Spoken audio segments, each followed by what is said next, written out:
First time ever at Viejas Arena, 1 o'clock in the afternoon. I will assume that people will find a way to get there, and I will assume that there will be a sellout. And I will assume that this basketball team that has got a lot of people energized and buzzing around town is going to show up and play a very exciting brand of basketball against number 25 Utah. Here is Aztec head basketball coach Steve Fisher back on Scott and BR. Hi, Coach. Hi, Scott. BR. Coach, how you doing, man? Good, thank you. Yeah. Coach, what do you expect with an early season game like this against a nationally ranked opponent from what you might call a power conference, even though they're an old Mountain West foe? What do you expect in a game like this? I'm expecting to see a team that's going to come in here that will have the look and the feel of an NCAA tournament team. They, I believe, have their top 6 scorers returning, and they had a recruiting class that they talked about every bit as much as we talked about ours. In fact, they're starting 2 of their new guys. A big 7-foot freshman beat out the incumbent at the post, and a junior college transfer is starting at the power forward for them. They're good. They're a very good team. They'll have really, really size. They're very big, and they're like us. They defend very, very effectively. They're a really tough, hard-nosed defensive team. So I think it'll be a great game. And so, Coach, he asked you about Utah. I'll ask you about your guys. What do you expect out of your guys? Well, we're hoping we can be 2-0 after the game tomorrow afternoon. We've been awfully good at home, and I'm hoping, as you are, I'm hopeful that we're going to have a big crowd. And yet I'm smart enough to know that some people that really want to come are not going to be able to because of the 1 o'clock start. Our students, they immediately grabbed up every ticket that was available to them. So I know we're going to be strong in the student section.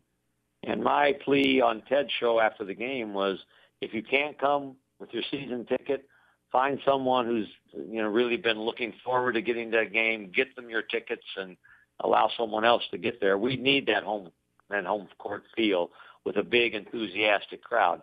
Our kids will play hard. They'll be ready to play. Utah, again, they're a lot like us. They score in bunches. They score off of their defense. So we need to make sure we don't get careless. Against Northridge, we turned the ball over 2 of our first 3 times, and they went down and scored on us. Utah will maximize every turnover we have. So got to take care of the ball. Got to play the same way we've always played.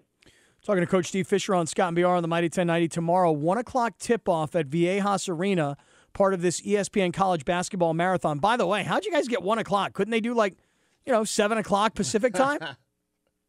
That's what I was hoping for.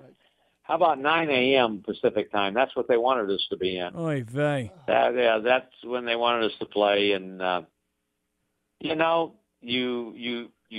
barter, and we settled on 1 o'clock. Our game will be followed by, I think, Michigan State, Duke, or something like that. So we'll have a lot of eyeballs on us from coast to coast, and hopefully we'll have the kind of showing that they'll want to do us again, and maybe the next time it'll be at the 7 o'clock hour. Yeah, I think it's a great – actually, I know it sounds kind of bad because it's middle of the day, San Diego time, but 4 o'clock to 6 o'clock Eastern time with a really big game following you guys, there's going to be a lot of people on the East Coast, voter types that might not see San Diego State play, that are going to get a really good shot to see you guys against a nationally ranked opponent. Coach, let me ask you about the last game, Cal State Northridge. I was listening to Ted's call on the radio that night, and Kevin Szabo, freshman, new kid, got a lot of playing time. Was that part of the game plan, or did he earn that in-game? Tell us about him. It was part of the game plan. Kevin Szabo is a point guard freshman from Canada who was at a highly regarded prep school, Brewster Academy out east. And he came for both summer sessions, so he got a leg up on the other guys that were only in for one. And he competes. He shared time with another freshman, Trey Kell, at the point. And Kevin is a battler.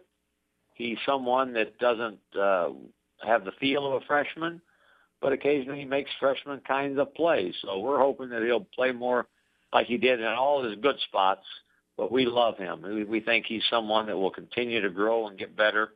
Wonderful young guy who our fans will, I know, grow to love. And when you say freshman kind of plays, what can you give us an example? Well, drove in, jumped in the air, and didn't know what he was going to do with the ball.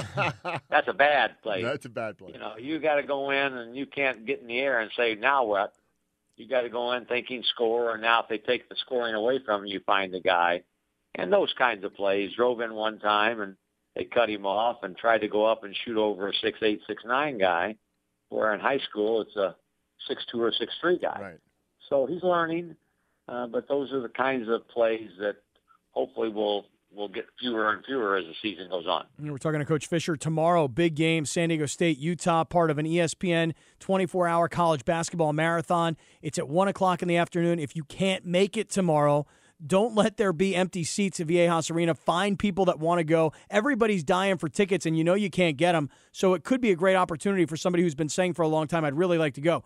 Coach, let me ask you about Akil Quinn. To me, I think this guy could be a really, really gigantic contributor to this team this year. He was the leading scorer against Cal State Northridge. I'm sure that was great for him since that's the school he transferred from to get to San Diego State. I've always loved his story because here's a guy who is playing at a lower level who by himself said, I'm leaving a scholarship behind to walk on because I want to play at that level, meaning San Diego State. Yeah. And now he's a fifth-year senior. So with all this talent, it takes a leader. It takes a guy who's been around a while, who's faced a lot of personal adversity.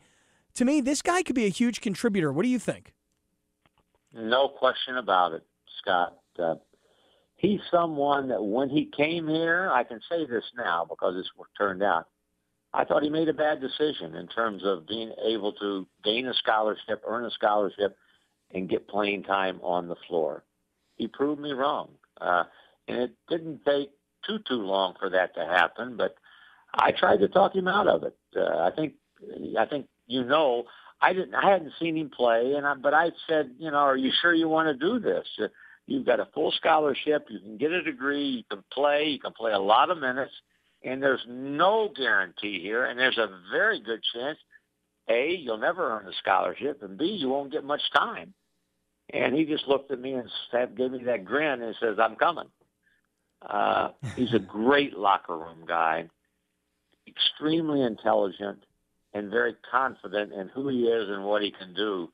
I agree 100% with you, Scott. He can be a huge piece to the success of this year's team. I think that when it gets to the tournament, you always hear this all the time. You hear, you got to have an experienced point guard in the tournament. Well, now you've got a really experienced fifth-year type kid who I've documented for everybody briefly what he's gone through to get to where he is. Mm-hmm. I love his story, and I hope he has a great year. I really do.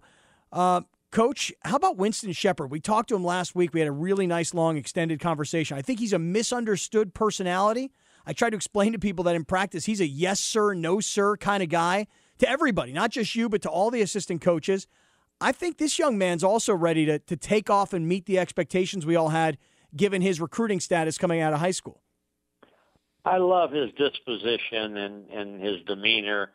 And you usually play the way you practice in games, and he's been just that. You made reference once before that you came and watched the practice, and you could see that and hear that. And he's grown immensely from the neck up. He needs to continue to say, I want to get better, and work on every facet of his game. But he is significantly better. And he had 11 first-half points. He only had, I think, 2 shots in the second half except for a couple of free throws. And he didn't press. He didn't get frustrated. I think he wound up with 14 points and did a wonderful job for us. And I think that's a sign of growth and maturity and going from a freshman to now a veteran junior that knows what he has to do to help himself and help his team.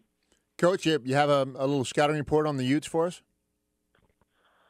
Well, as I said, I believe they returned their top 6 scorers, and 2 other guys have moved into the starting lineup. They have a junior college player who played only 1 year, a 6'8", who is their power forward, and then a 7-foot at least player from Austria, a freshman, a true freshman, who looks really good on tape. He can run. He's long.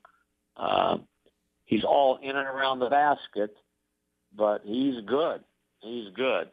They have a veteran 6'5" point guard who everybody thought was going to go to the NBA and probably would have been a first-round draft pick. Was first-team All-League last year. Their other two guards, they have a little 5'11" guard, I believe his name is Taylor, who is a defensive guy that will climb into you. And Loveridge, I believe, is his name. The other wing player is a deadly catch-shoot player. So they're very talented in terms of experience, and they had a recruiting class of 4, 2 of whom have found their way into the starting lineup. And this is a team that will bring size, and they had really a terrific second half of the season. And they feel that this is their best team in a long, long time, maybe back since the days that we saw them when they were knocking people out in the Mountain West with right. Rick Majerus coaching them. So this is a good team that will mirror us a little bit in terms of how they guard, their toughness. So they're bringing a veteran crew in. You read all the stuff on them, they're all talking about how good they think they can be. Well, it's a great opportunity. I mean, to play on national TV, on ESPN, in a great window, great time period for the East Coast people to see you guys play against a nationally ranked opponent. It doesn't get much better than this, especially early in the season. And like Coach said, if you've got ticks and you can't go, give them to some Aztec fans that desperately want to go. Coach, we'll see you down there tomorrow. Really looking forward to it. Sounds great. We are too, and we need all those fans that you guys help deliver to our building to be there en masse, and we will do our best not to disappoint. I know we will play really, really hard, so it should be a great game. Yes, it should. Coach, we'll see you then. Thanks. Thanks, Coach. Thank you. Yep. All right, so that is exciting. Oh. 25th ranked Utah coming in for an early season out-of-conference battle